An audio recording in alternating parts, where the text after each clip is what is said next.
हाय, मैं हूँ दीपा झा और आप देख रहे हैं आपका अपना YouTube channel NIOS Deepa learning classes. आज हमारा वीडियो है NIOS class 10th social science chapter 5 Bharat पर ब्रिटिश शासन का प्रभाव आर्थिक, सामाजिक और संस्कृति के क्वेश्चन आंसर पर। वीडियो शुरू करने से पहले आप हमारे चैनल को सब्सक्राइब नहीं किए हैं तो सब्सक्राइब कर दीजिए और बेल आइकन दबा दीजिए ताकि हमारे हर वीडियो का नोटिफिकेशन आप तक सबसे पहले पहुँचे। चलिए वीडियो शुरू करते हैं हम। क्वेश्चन 1, फूट डालो राज करो से आप क्या समझते हैं? आंसर, अंग्रेजी सरकार ने भारत में अपने शासन को कमजोर हो रही है जड़ों को मजबूत करने के लिए फूट डालो और राज करो नीति अपनाई।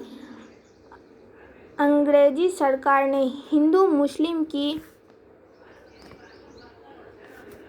एकता को तोड़ने के लिए यह नीति अपनाई। सन 1905 में हुई बंगाल के विभाजन का भी प्रमुख एक कारण फूट डालो और राज करो नीति था।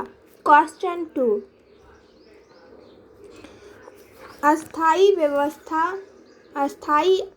बंदोबस्त से आप क्या समझते हैं? आंसर, अस्थायी बंदोबस्त कॉर्नवालिस ने 1793 ईस्वी में बंगाल और बिहार में शुरू की गई। इस व्यवस्था के अनुसार जमींदारों को अंग्रेजी सरकार को पैसे की एक निश्चित राशि जमा करनी होती थी और शेष राशि जमींदार की होती थी। जमींदार ज़्यादा मुनाफे के लिए किसानों पर अत्याचार करने लगे थे। यदि किसी कारण जमींदार अंग्रेजी सरकार को राशि नहीं दे सके तो अंग्रेज उस जमींदार की संपत्ति को बेचकर राशि वसूलते थे। शुरुआत में ब्रिटिश सरकार को अस्थायी बंदोबस्त से फायदा हुआ, लेकिन इससे अंग्रेजी सरकार की आय निश्चित हो गई और अंग्रेजी सरकार के खर्चे बढ़ते जा रहे थे। लगभग 20 वर्ष बाद इस व्यवस्था को बंद कर दिया गया। क्वेश्चन 3, अंग्रेजी शिक्षा ने भारत में राष्ट्रवाद को किस प्रकार बढ़ावा दिया? आंसर, भारत में अंग्रेजों के शासनकाल में राष्ट्रीयता की भावना का विशेष रूप से विकास हुआ। इस विकास में विशिष्ट बौद्धिक वर्ग का महत्वपूर्ण योगदान है। भारत में अंग्रेजी शिक्षा के प्रसार से एक ऐसे विशिष्ट वर्ग का निर्माण हुआ जो स्वतंत्रता को मूल अधिकार समझता था और जिसमें अपने देश को अन्य पाश्चात्य देशों के सक्षम लाने की प्रेरणा थी।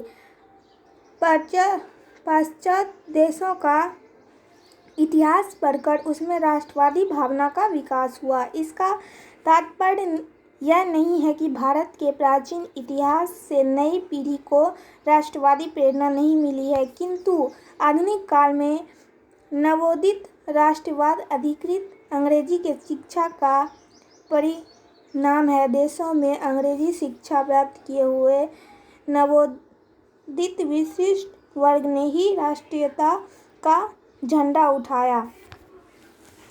क्वेश्चन 4, फूट डालो और राज करो ब्रिटिश नीति ने इस देश के राष्ट्रीय हितों को कैसे प्रभावित किया? 30 शब्दों में लिखो। आंसर, फूट डालो और राज करो ब्रिटिश नीति देश को धार्मिक आधार पर विभाजन का कारण बनी। इस नीति के द्वारा अंग्रेजों ने हिंदू मुसलमानों के संबंध खराब करके अपने शासन को कायम रखा। क्वेश्चन 5, प्लासी का युद्ध क्या था? आंसर, प्लासी का युद्ध 23 जून 1757 ईस्वी को लड़ा गया था। अंग्रेज और बंगाल के नवाब सिराजुद्दौला की सेनाएं 23 जून 1757 को मुर्शिदाबाद के दक्षिण में 22 मील दूर नदिया जिले में भागीरथी नदी के किनारे प्लासी नामक गांव में आमने सामने आ गए सिराजुद्दौला की सेना में, जहां एक और मीर मदन मोहन लाल जैसे देशभक्त थे, वहीं दूसरी ओर में जहां एक और मीर मदन मोहन लाल जैसे देशभक्त थे, वहीं दूसरी ओर मीर जाफर जैसे धोखेबाज भी थी। युद्ध 23 जून को प्रातः 9 बजे प्रारंभ हुआ। मीरजाफर एवं राय दुर्लभ अपनी सेनाओं के साथ निष्क्रिय रहे। इस युद्ध में मीरमदन मारा गया। रॉबर्ट क्लाइव बिना युद्ध किए ही विजयी रहा। फलस्वरूप मीरजाफर को बंगाल का नवाब बनाया गया एवं पनिक्कड़ के अनुसार यह एक सौदा था जिसमें बंगाल के धनी सेठों तथा मीरजाफर ने नवाब को अंग्रेजों के हाथों में बेच डाला। क्वेश्चन 6, हैदर अली कौन थे? आंसर, हैदर अली दक्षिण भारतीय मैसूर राज्य के सुल्तान थे। उनका जन्म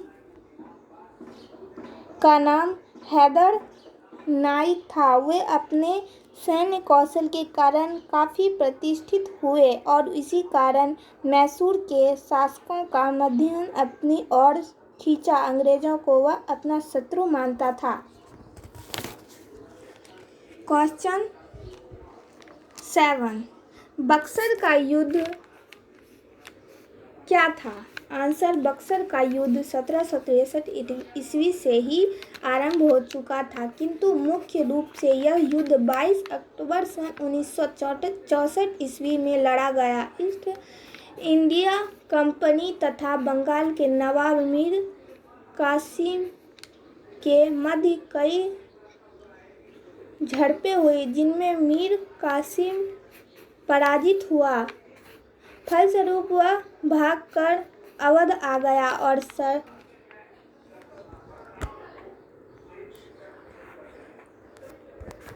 सड़न मुगल सम्राट शाह आलम द्वितीय के सहयोग से अंग्रेजों को बंगाल से बाहर निकालने की योजना बनाई, किंतु वह इस कार्य में सफल नहीं हो सका। अपने कुछ सहयोगियों की गद्दारी के कारण वह यह युद्ध हार गया। क्वेश्चन 8, भारत से धन के निष्कासन से आप क्या समझते हैं? आंसर, धन का निष्कासन एक ऐसी प्रक्रिया है जिसके अंतर्गत एक देश से दूसरे देश की ओर निरंतर धन का प्रवाह होता है, लेकिन उस धन के बदले में उस देश को कुछ भी प्राप्त नहीं होता है, न वो वस्तु न ही सेवा। भारत में धन की निष्कासन प्रक्रिया की शुरुआत ब्रिटिश द्वारा जून 1757 ईस्वी में बंगाल विजय के बाद शुरू होता है। प्रारंभ में इन धन का निष्कासन का स्वरूप था बंगाल से लूट बंगाल के नवाबों द्वारा दिया गया पुरस्कार, दस्तक के दुरुपयोग से प्राप्त लाभ तथा 1765 ईस्वी के इलाहाबाद की संधि के बाद दीवानी अधिकार प्राप्त राज्य इत्यादि हुए। क्वेश्चन 9, सहायक संधि क्या थी? आंसर, सहायक संधि हस्तक्षेप की नीति थी जिसका प्रयोग भारत के गवर्नर जनरल जॉन वेलेस्ली 1789 से 1805 ईस्वी द्वारा भारत में ब्रिटिश साम्राज्य की स्थापना के लिए किया गया था। इस प्रणाली में यह कहा गया कि प्रत्येक भारतीय शासक को अपने राज्य में ब्रिटिश सेना के रखरखाव के लिए धन का भुगतान करना होगा और इसके बदले में ब्रिटिश उसके विरोधियों से सुरक्षा करेंगे। इस संधि ने ब्रिटिश साम्राज्य का अत्यधिक विस्तार किया। क्वेश्चन 9, लॉर्ड डलहौजी की विजय की नीति क्या थी? आंसर, डलहौजी ने 1848 ईस्वी में उनके रियासतों का विलय के लिए एक नीति लागू किया जिसे हड़प नीति, विलय की नीति, एल की नीति कहते हैं। वह निसंतान राज्यों के दत्तक पुत्रों के अधिकार को न मानते हुए उनका राज्य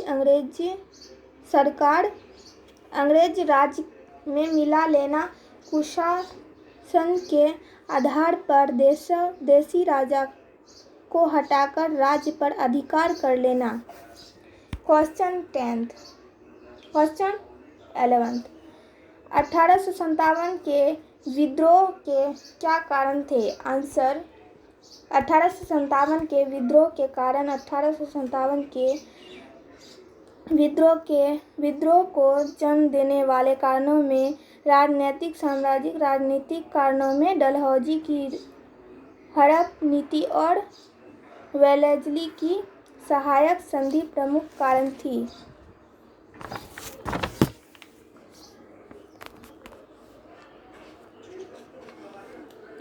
क्वेश्चन 12, भारत में ब्रिटिश इस रूप में आए थे? आंसर, व्यापारी। क्वेश्चन 13, मीर जाफर ने जवाब थे? आंसर, मीर जाफर नवाब थे। आंसर, पंजाब के।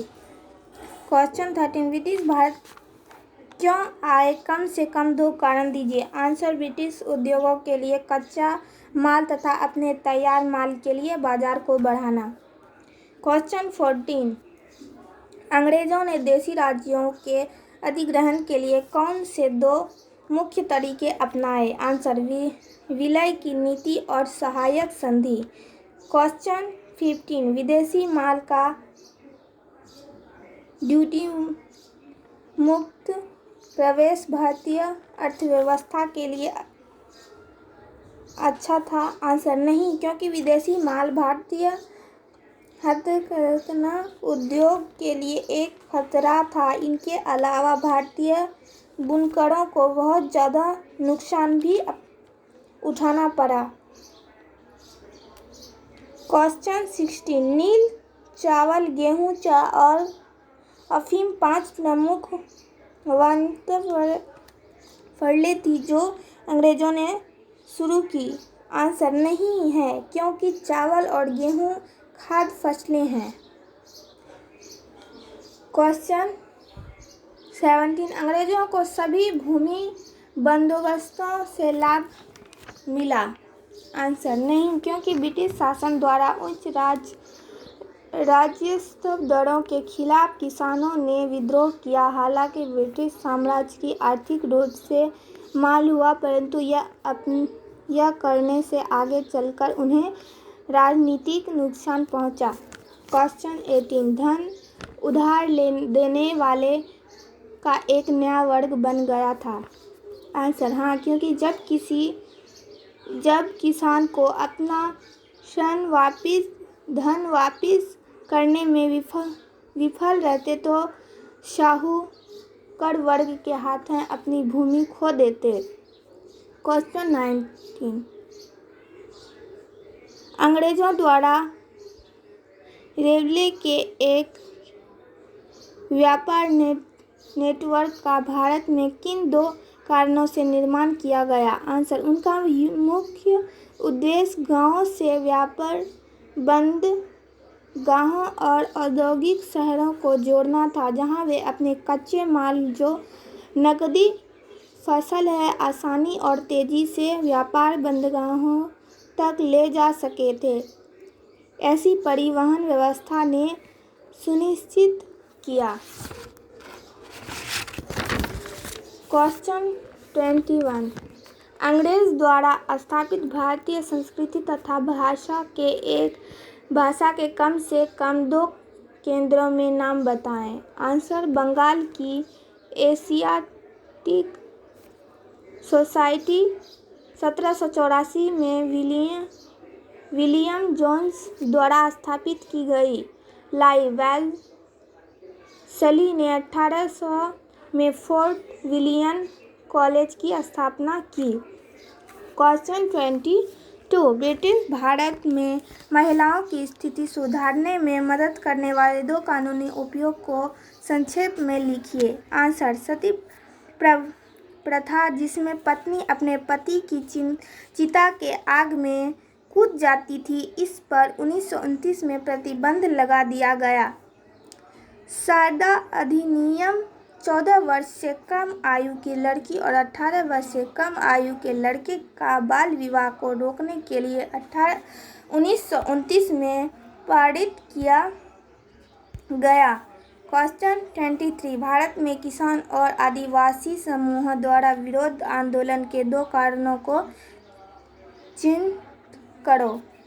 आंसर 1 अंग्रेजों की शोषण नीति, सारी कराधान तथा किसानों पर ऊंचे राज्य स्तर की दर। 2 विभिन्न जबरन वसूली की नीतियों और आदिवासी भूमि पर ब्रिटिश अधिकार का विस्तार। आज का वीडियो इतना ही। आज का वीडियो अगर आपको अच्छा लगा तो मेरे चैनल को सब्सक्राइब कीजिए, लाइक कीजिए और बेल आइकन जरूर दबा दीजिए, ताकि हमारे हर वीडियो का नोटिफिकेशन आप तक सबसे पहले पहुंचे। तब तक के लिए